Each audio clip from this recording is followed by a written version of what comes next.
Uh, what's up with y'all, man? Yo, what's goody? Yo, this is Reef'Lik. And this is Leaky And Leak. this is Reef'Lik. Anime Horror Gang. What's goody with y'all, man? Got another video, man. Today we're going to be reacting to MR.BALLEN'S. Yo, man, shout out to MR.BALLEN'S, man. You already know you the GOAT, my G. We love reacting to your content, man. Yo, please go show MR.BALLEN'S some love, man.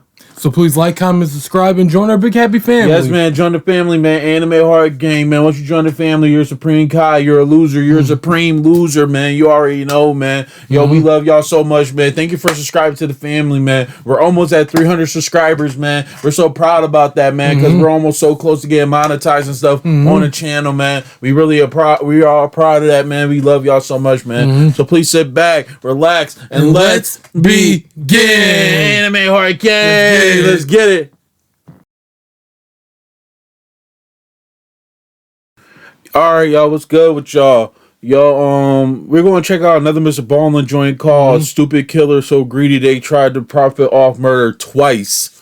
Yo, so we don't know what this is about. This is one of his new ones, and judging by the thumbnail, we don't know who the murderer is. But I feel like, yo, like, man, this one's going to be crazy. he tried to profit off of it twice. Okay, we definitely gotta see what this is about. So yeah, y'all, please sit back, relax, man. You already know. Please join the family, man. Anime Horror Gang, man. We love y'all so much, man. You're a big part of the family, man. Please let us know what else you want us to watch down in the comments, whether it's horror, anime, or Japanese-based stuff, or any horror games, anime games, or Japanese-based games. Please put them in our comments, and we'll definitely play them as well. You already know, man. Let's get it.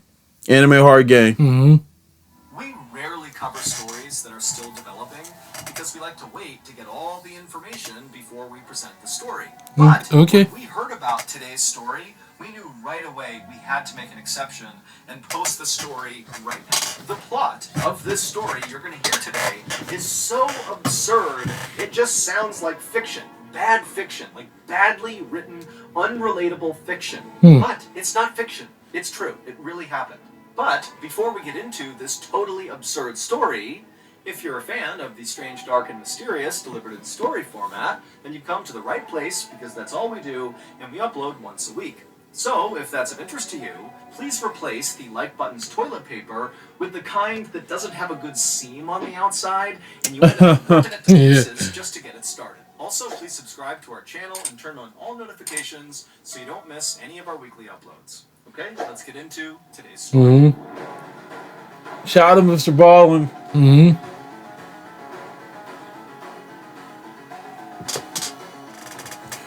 Western Russian farm animal. At around 9 p.m. on March 3rd, 2022, a 31-year-old woman... Wow, this was last year. Well, he said this is, like, recent, so... ...downstairs to her kitchen inside of her luxurious home in suburban Utah. Once Hey, nice home. Kitchen, she yelled out for her husband, whose name was Eric, to come join her in the kitchen. Corey had some big news that she had just learned that day, and now that their kids were all tucked away in their beds and were off to sleep, she and her husband could celebrate this big news and share a drink together.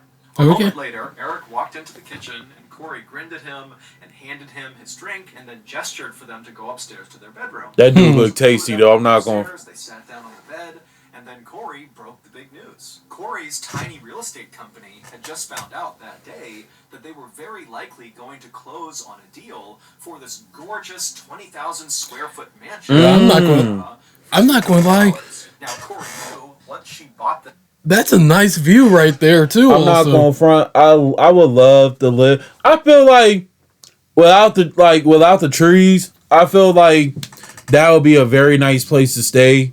And like I really love seeing stuff like that. That's what kind of like what Kanye got. Kanye West. Yeah. Like he got this nice huge land, and I'm like he got all these sheep, he got all these animals, and he's just out there with... I would love to live out there because it's peaceful. You're out there by yourself with your family and stuff. Nobody's getting out there to bother you, and it's like, man, you can just do whatever you want out there. You know what I'm saying?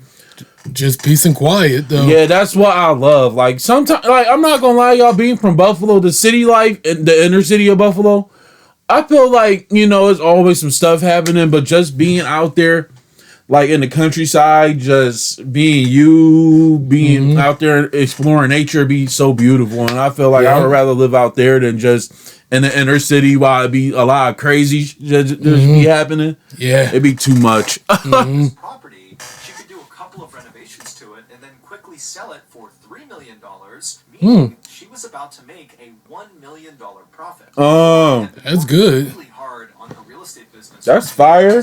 But this really represented the first big break. She and Eric lived in a very conservative part of Utah where it was kind of expected that someone like Corey would stay home with the kids and be a good housewife, and that would be her life. But Corey didn't really want that. She wanted to have a professional career that was kind of on par with her husband's. There ain't nothing wrong with that. Nope, not at all. That allowed the family to take vacations to Mexico and Spain every year, and also to afford their sprawling property at the end of the cul-de-sac. Corey had stayed home when the three boys were much younger, but now that they were 5, 7, and 9 years old, they had decided to hire a nanny, which had allowed Corey to finally go out and pursue her professional dreams. And so, totally beaming with pride, Corey sat there on the bed and clinked her husband's glass and went over all the details of this deal and talked about how great their lives were about to become with all this additional income. But fairly quickly, both of them decided they were too tired to stay up and celebrate any longer, especially Eric, who earlier that day had gotten an allergy shot and it had totally knocked him out. He was feeling kind of weak and tired. And so the two of them decided to just go to bed. And so after brushing their teeth and changing, they got into their bed, they turned off the light, and they were about to lay down and go to sleep when they heard their 7-year-old crying in his bedroom. And both parents let out a groan, and then Corey, she stood up, indicating she would handle this, because they knew often their 7-year-old would have nightmares, and the only way he would go back to sleep was if his mom laid with him. And so Corey, she kissed Eric, and then as Eric rolled over to go to bed, Corey walked out of the room, she went down the hall, went into her son's bedroom, she got under the covers, and then before long, she and her son had fallen asleep. A few hours later, Corey suddenly sat up inside of her son's bed. It was about 3 a.m., and for a second, she couldn't even figure out where she was. The house was silent, it was totally dark, and she was confused, but then she remembered she had gotten up to tend to her son, and so she checked on her son, she saw he was still sleeping, and so she climbed out of the bed, she tucked him back in, she gave him a kiss, and then she left his room, went down the hall, and went back into her bedroom, where she climbed into her bed. And she saw that Eric had kicked off all the covers, and he was sleeping on his back. And so Corey laid down on the bed and kind of rolled up right against her husband, and she pulled the covers up over both of them, and then she closed her eyes to go to sleep. But right as she did that, she noticed something very strange. Eric's body felt freezing cold. Corey opened her eyes and sat up in bed. She turned over and kind of pushed Eric to see if he would sit up. Oh, no. But Eric didn't budge, and when she pushed him, he felt really heavy, like dead weight. And so suddenly starting to panic, Corey yelled Eric's name several times, but Eric didn't budge. And so Corey leapt from the bed, she grabbed her phone, and she dialed 911. And when the dispatcher picked up, Corey was so hysterical that she's looking No way. I'm not gonna lie, that sound weird. Like, I feel like if you just dozed off and your body just went limp and you're just cold all of a sudden, something happened. Something happened. Because I'm like, for that to happen just like that, like, man. I mean, it could happen, but I feel like there's something to it. Dispatcher said, "Stay calm. The ambulance will be there as soon as we can." And so just moments later, Corey heard the sirens outside, and so she ran downstairs, she flung the door open, and practically cried with relief as the paramedics charged into the house. But when the paramedics got upstairs into the bedroom and they went to go revive Eric, they saw right away it was already too late. Eric was dead. Oh. Oh, man. Oh. First responders had no idea what killed Eric. He seemed like a really healthy, fit guy who actually just the day before had gone for a casual 8-mile run, and he was also this big outdoorsman, always going on hikes and going on these long hunts. And so the idea that this guy had just suddenly died seemed really suspicious. You The do. police did find a painkiller pill bottle on the bedside table next to Eric's side of the bed, and for a second they thought, well, maybe he overdosed on painkillers. But when they looked at the label on this pill bottle, it was immediately clear that this was a really old pill bottle and almost certainly had been empty for some time. When they asked Corey what she thought might have happened, she was totally in shock, but she did say, I don't know. I have no idea what happened to him. But, the day before, he did get that allergy shot, and he had a kind of adverse reaction to it, and really wanted to go to bed quite early, which seemed odd. But both Corey and the first responders agreed that it seemed pretty far-fetched that an allergy shot would lead to Eric's death. Right. Yeah. Like, you ain't put nothing in that drink? I hope she didn't. He didn't have any reason to want to harm himself. He was a very devoted and loving father who adored his sons. He coached all their sports teams and went on all these adventures with them and was always out back with them. And his business was booming, and he had just learned that night that his wife's business was potentially going to start booming as well. And so ultimately, the police told Corey that we're just going to have to open an investigation and try to figure out what happened, and we'll be in touch. And if you think of anything that might help the investigation, please let us know. And Corey said, of course, I'll tell you, but she really wasn't listening. All she was thinking about was her 3 sons who were still sleeping in their beds and had no Thank you. Oh, my God. Over the next few weeks, while the family I couldn't imagine. Results, I can't. Corey really focused her energy on her 3 boys who were really hit hard by the loss of their dad. Eric had been such a hands-on father that his absence was enormous in these boys' lives. The Thank you. kept asking, "Where's Dad? And when can I see him again?" Oh, she haven't told him. That is so sad, man. That is so sad. Questions like, well, can Dad still see us, or can Dad still hear us? And these questions broke Corey's heart because she did not have an adequate answer to any of them. And so she tried to find a children's book online and in bookstores that dealt with grief in hopes that that would kind of help her sons deal with what they were going through. But none of the books she got helped at all. And so I feel like just tell them. I'd rather just go through the pain and just tell them straight up than just, it's hard, man. Yep. I'm going to be honest with you. That'd probably be the most hardest thing in my life. Yep. Because I feel like, how would I tell them this? Man, it's like, it's going to be a lot harder than you know. It's like, dude, I can't explain that to my kids. Especially for a little kid, though. And it's like, yo, like, you just barely started life and your dad, man, I'm not going to lie, not having a dad in some boy's life or, like, girl's life is, like, really tough. Like, you need a dad's presence in the household to make things better. You know what I'm saying? Like, having a woman's presence is good, too, and you really need that, too. But just having a man's presence is just, you need somebody dominant in the house to make sure that, like, all y'all is protected, making sure things is, like, you just need a father figure in your life. And not having that no more, that's really sad. Like, and I feel like, man, whoever's out there going through that, man, keep your head up. Like, please keep God in your prayer, man, because everything's going to get better. Like, for real. Instead of trying to read a book that somebody else wrote about how to handle grief, Corey just called her sons around one night and began telling them a story about their dad.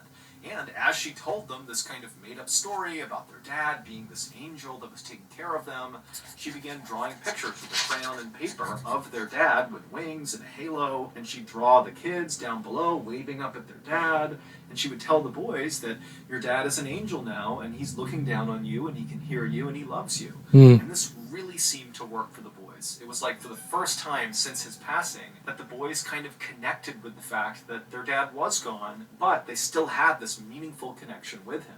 And so very quickly, Corey's stories about their dad and the illustrations that would go with them became a ritual. Every night, Corey would tell these stories and draw these pictures. That's an easier way for them to, like, that's gotta be the easiest way for her to really tell them that. Corey had a sort of epiphany. These stories Corey told her kids about their dad and how now he was this angel looking out for them. She could see firsthand how powerful it was and how really it was helping her sons cope with this loss. And she thought, why don't we turn our stories and all these illustrations into an actual grief book for kids? That way other families whose children are dealing with loss can read these stories as well and find some comfort. After all, Corey knew firsthand there really weren't any good grief books on the market. And so she knew for those that needed this, this would be huge. On April 13th, so 6 weeks after Eric had died, and several weeks after Corey and her kids had begun officially writing this kid's grief book, Corey was backing out of her driveway when from the other end of the cul-de-sac she saw a police car coming down the way, and it was the lead detective on Eric's case. I feel like, you know, I understand, like, you did went through stuff, and, like, you're trying to, like, find ways how to keep yourself busy from not thinking about it and stuff like that. I'm going to be honest with y'all.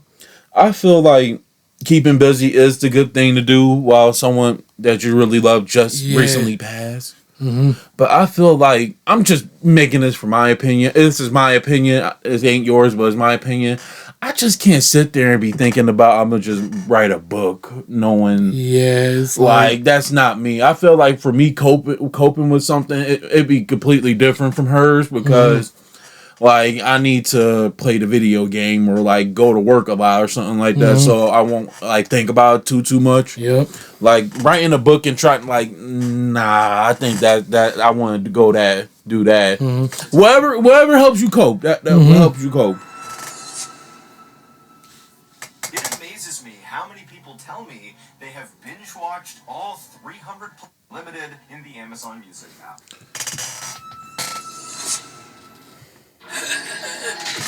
That's crazy, yo. Wonder what this lead detective going to say. As the detective came down the road, he was waving to Corey, clearly getting her to stop for a second. So Corey, she parked her car, she hopped outside and went up to talk to him. And immediately, Detective Woody got out of his car, he walked up to Corey, and with a grave look on his face, he told her that he had some big news for her, and it was going to be pretty upsetting, but he knew he had to tell her in person and right away. He told her that the autopsy results were in, and they determined that Eric had not died of natural causes. He had actually died from a fentanyl overdose. Fentanyl is a very powerful opioid that's often mixed with heroin, and just a little bit of fentanyl can kill someone. And Eric, it would turn out, had 5 times the lethal dose of fentanyl in his system. Corey was totally shocked at this news and told the detective that Eric didn't do drugs. The only drug he did was periodically he would eat a marijuana gummy before bed, but that was it. So this really didn't make any sense. The detective was respectful and kind of nodded his head and said, I totally understand that, but, you know, these are the results, and we need to find out.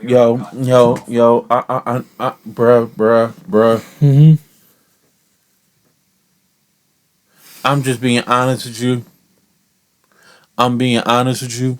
If she has something to do with this, I'm not about to blame her too quick, but I'm just saying, if you're really the one that did this, I'm just oh man. I hope this ain't her. I hope it ain't her. You see the title, right? Stupid killer is so greedy they tried to profit off murder twice. So we'll see.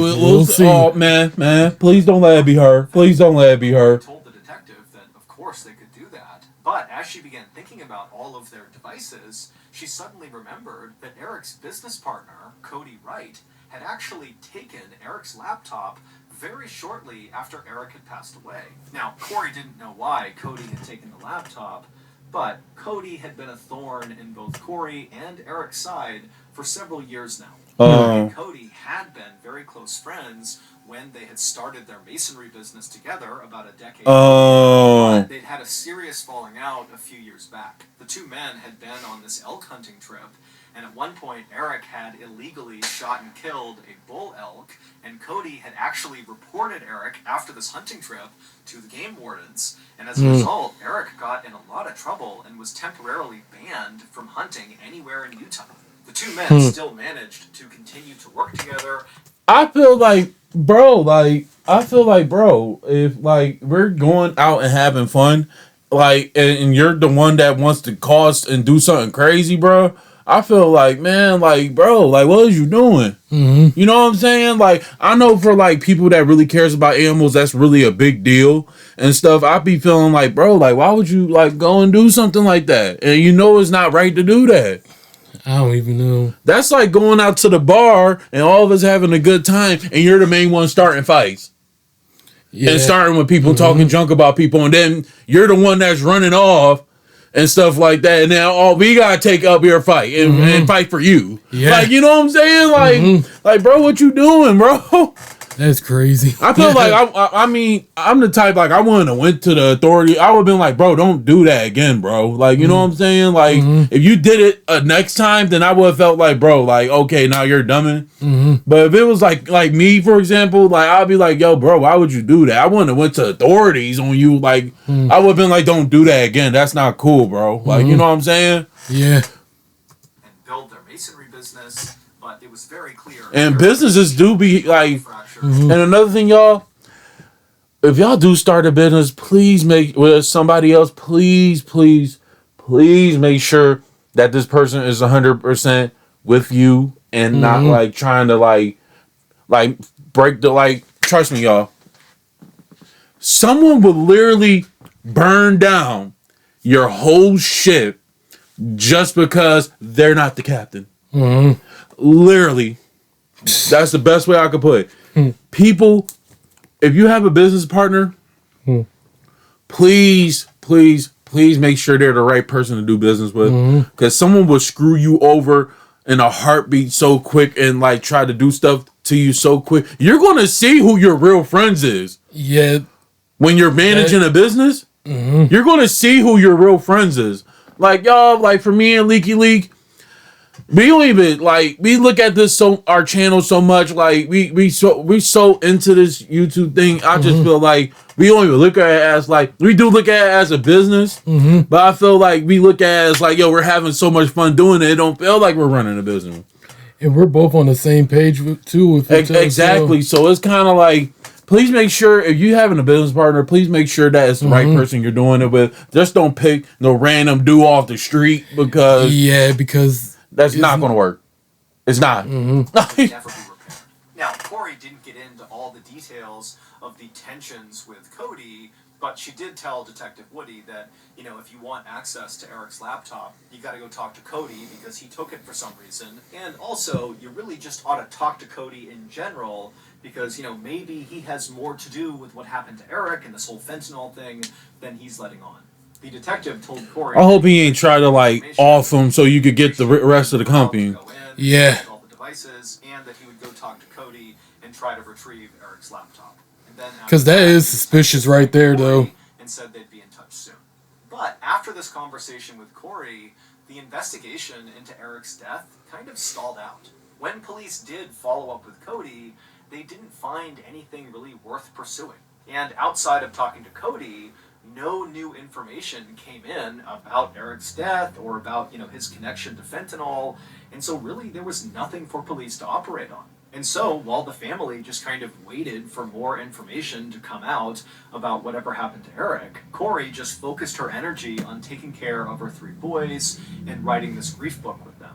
And finally, on March 5th, 2023, so almost exactly a year after Eric has died, and still police have no idea what happened to him, the grief book was finally done, and Corey self-published it on Amazon under the name Are You With Me? Okay. And right away, the book was a nice book with parents of grieving children. And as the 5-star reviews poured in, so too did requests from local media for Corey to be interviewed and talk about this book and why she wrote it and how her kids are doing. Corey had no idea her book would be this successful, and so at first she was really terrified to do any of these interviews. But eventually she decided she would just say yes to all the interviews because she was very proud of what her and her kids had created, and she knew Eric would be proud too. However, what Corey didn't know was there was going to be a massive unintended consequence from publishing this book. Ever since Eric was found dead in 2022, the police in Utah began painstakingly searching all of the electronic devices that the Richens owned and that Cody, Eric's business partner, owned. And basically, they were just looking anywhere for some sign of communication between Eric and whoever had given him the lethal fentanyl dose. And at some point during the search of all these devices, the police found something very unusual. and they knew it very likely had to do with Eric's death. But they didn't really have any evidence to prove that, and so they just had to kind of sit on it and wait to see what happened next. And what happened next was shortly after Corey published her grief book, it got all this media attention, and in turn, because of this attention, Eric's death, specifically the unsolved nature of his death, also got a lot of media attention. And eventually, several people who kept seeing all this news about Eric's unsolved death reached out to police and said, you know what? He did not overdose on fentanyl. He was murdered, and I'm almost positive I know who did it.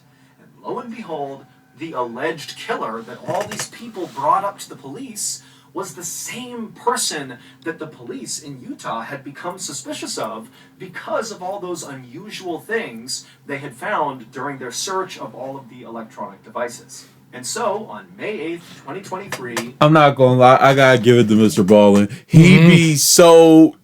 Like, the way how he narrates the story to you, he draws you in, but he doesn't tell you what he's talking, what he's like. Oh my God, Mr. Ballin, you're the GOAT for that, man. I'm sitting up here in my seat thinking like, yo, just tell us already. It's like a horror movie. The suspense. Yo, like, just tell me. Long after getting all these tips about this alleged killer, the police in Utah felt like they finally had enough ammo to go after this person, and they headed out to make an arrest.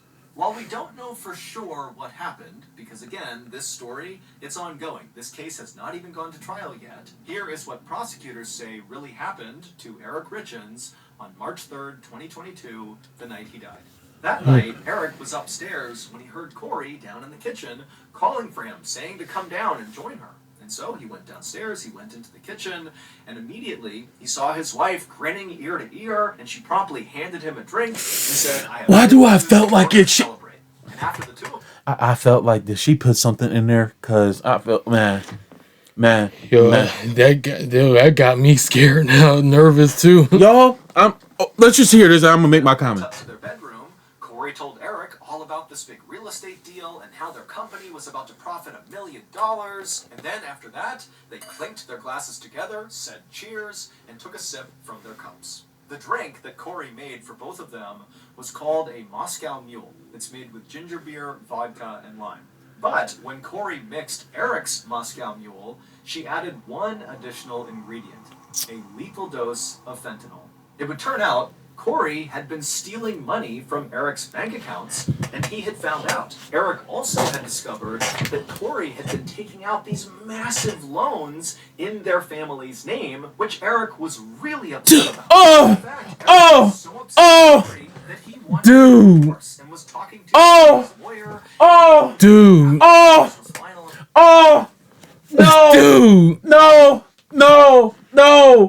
No, you did.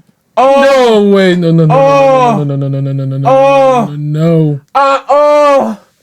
Yo!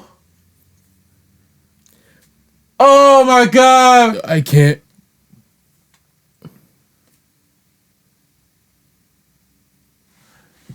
What was it? Shorty, what was all that for?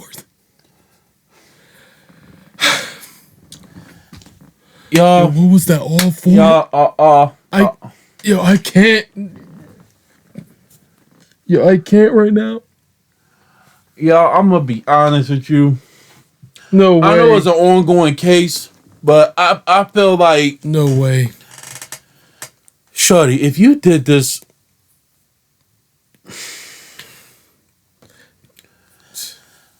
not every family's perfect.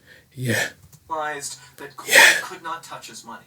But perhaps sensing that a divorce was imminent and the money faucet would be turned off, Corey simply took out a $2 million policy on Eric and then killed him. And then shortly after that, in order to help her sons deal with the loss of their father, who she killed, she wrote a grief book about it and sold it for a profit. That is, man. Yo. I do, like, all that. Shorty. Yo, dude. I'm gonna be honest with you, Shorty. You dragging it. You is evil. Yes. You is evil. Yes, you are. Y'all, we keep on preaching this. Don't drink nothing that you ain't see get poured. Yeah. Don't drink nothing that you ain't see get poured. We're preaching this to y'all right now. Don't do it. Don't do it. Because someone could literally drug you and try to kill you. This is a perfect example. Don't ever drink nothing that you ain't see get poured. Because I feel like I don't care at that point. At a bar, at your family's reunion, it don't matter where you at. If you ain't seen a drink get poured, don't drink it. Don't drink it. Because I feel like, what did you do? Or if you just leave your drink somewhere for a good while and it looked funny, don't drink it. Oh, no, shawty. I gotta get on your head top. I gotta get on your head top. Where is a good picture of her? Where is a good picture of her? Well, I'm getting on your head top. I know it's an open case, but something might change. If Mr. Ballin do put out another video, I can apologize to her and I can say sorry. I'm getting on her head top. I'm sorry. All right. Let me get her. Okay. You try to be Stephanie McMahon, but you can't fucking do it. That collar, that turtleneck's disgusting. Don't go with your head. And I'm fucking sorry, but you could do better. You could do better because your forehead, she got the Rihanna going on right now. No, fuck it. I'm grilling you. Now look at this. A whole happy family. And you fucked it up with them weak ass sandals you got right there. Them shit's weak as fuck.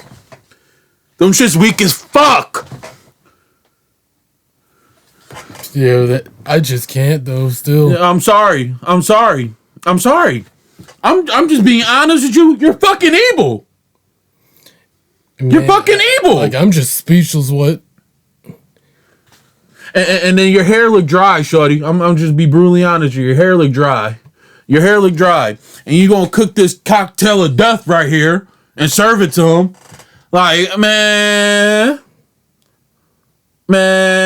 shorty, you don't deserve no piece of remorse. And it made it obvious because you're taking out big amounts of loans, and I can see why homie wants to leave.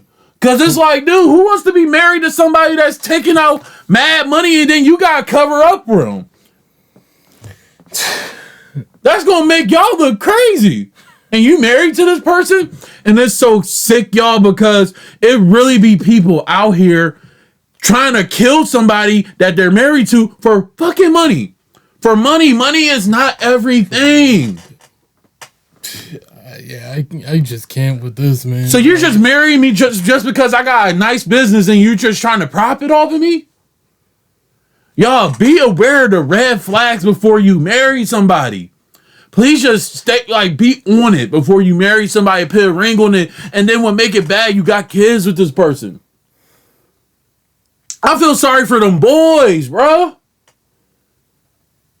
If this is true, because it says ongoing and it could change. If it is true, I'll take back what I say about her and I'll apologize. But I feel like, bruh, you need to get them boys away from her. You need to get them boys away from her. If it is true, you need to get them boys away from her because that's really disgusting. That's disgusting. What right there? That is disgusting. A lethal dose of fentanyl. It would turn out that's disgusting. Stealing money from Eric's bank accounts, and he had found out. Eric also had discovered that Corey had been taking out these massive loans in their family's name, And then you know what's so fucked up, bruh? If this is true, you really sat up there with your kids. Talking about your father, knowing what the dad knows about you.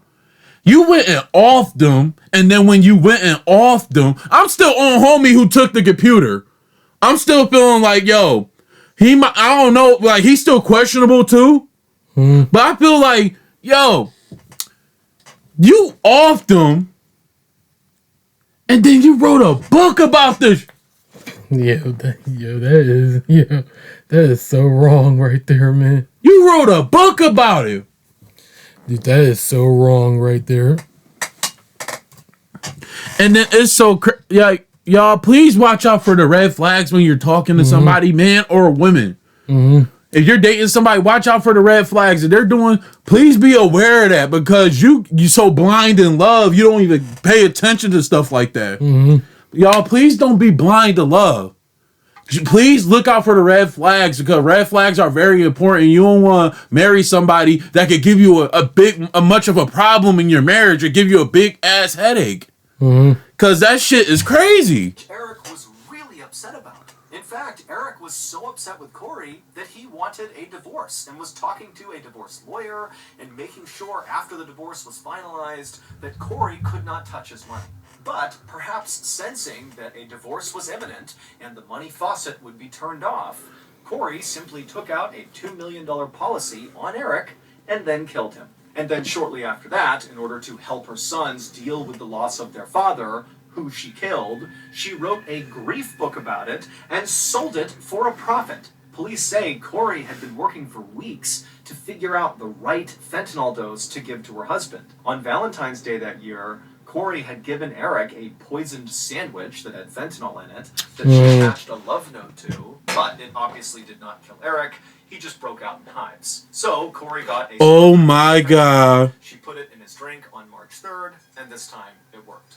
The story she been plotting. First responders when they arrived to hopefully try to save Eric was that, you know, they had this celebratory drink and then they went to bed and then she had gotten up to see her son and then, you know, when she came back at 3 a.m., Eric was cold to the touch and she called 911. But in reality, after she poisoned her husband and he's laying there still on the bed, slowly dying from this overdose, she just got up and paced around the house for several hours, Googling things like how to destroy electronic evidence and luxury prisons for the rich in America.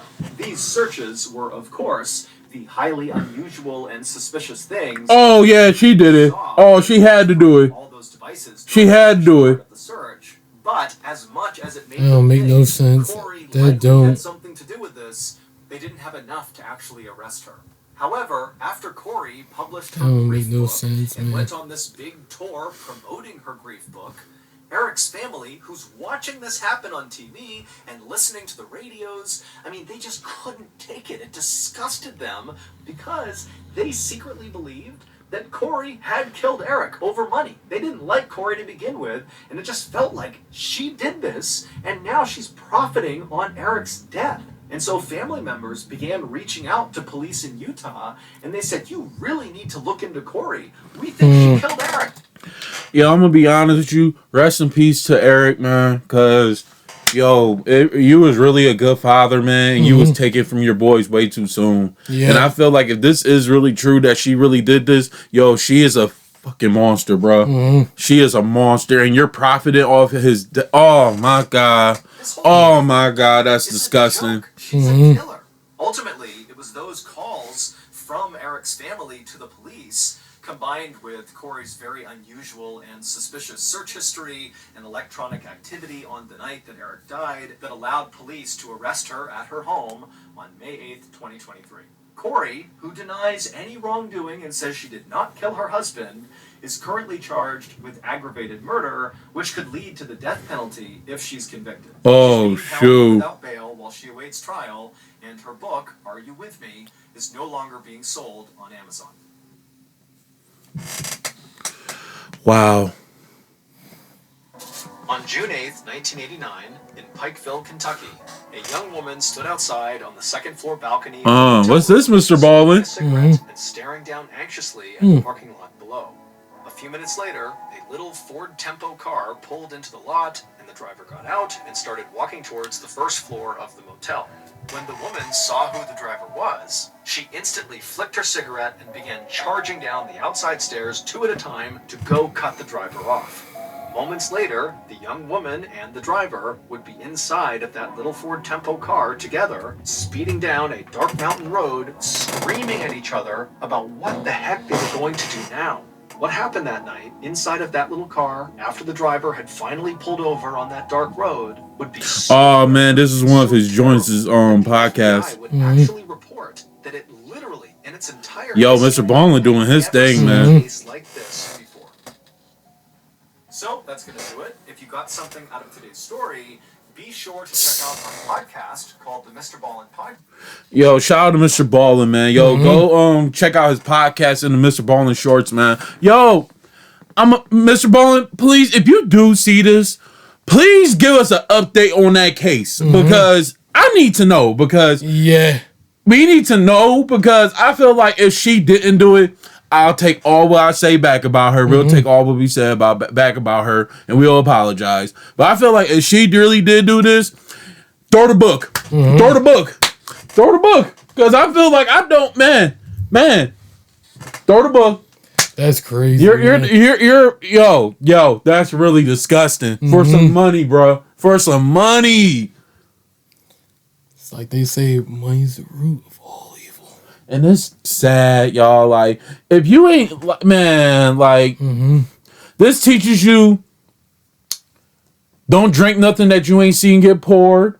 And this also teaches you before you marry somebody and have kids with them, please see the red flags. Don't ignore the red flags because I know it's hard out here for some people to find people that they really want to be in a relationship with and really find that one true love and stuff. And it's really hard for people. But y'all, there are plenty of people out here that you can find that'll be good fits for you. You just gotta go out there and explore a little more and start being more talkative. You ain't a talkative person, just go out there and start being more talkative. Just don't go and marry the most easiest thing that you could go get. You know what I'm saying? Like, there's people out there that you probably need to take that extra mile for to go and get and find that one. Yep. Because, like, not to, like, throw her off or nothing, because, y'all, me and Leaky Leak was planning on traveling out of the country to go meet different women and stuff. And, like, I feel like if you travel and take that extra step, you might actually meet somebody that could really be the love of your life. You know what I'm saying? And I feel like, bro, like, please watch out for the red flags. Don't drink nothing that you ain't seen get poured. And rest in peace to Eric, man, because you was gone too soon, man. And you ain't really deserved that. You really didn't deserve it. And I feel like that's really sad that them boys really got to grow up without their father just because somebody got too greedy. And if it is that true, then she needs to get the book thrown at her, and them boys deserve better than that. Like, dead ass, bro. But yeah, please like, comment, and subscribe. Join Anime Horror Gang. We love y'all so much, man. Yo, we're almost at 300 subscribers, man. We're almost monetized on the channel. Yo, we got some new stuff coming on the channel, man. You already know we're surprised to show y'all this, and I hope y'all will enjoy it soon. Please, if you got more anime or horror videos that y'all want us to check out, please put them down below. Anime or horror or Japanese-based video games, please put them down in the comments and stuff, because there's been a couple of people recommending to us a couple of games that they want us to check out. So please put something down that you want us to check out. Rather it's anime, horror, or Japanese-based video games. And we'll definitely play them on the channel. So yeah, y'all, we see y'all next time to the next reaction. See you next time. Deuces!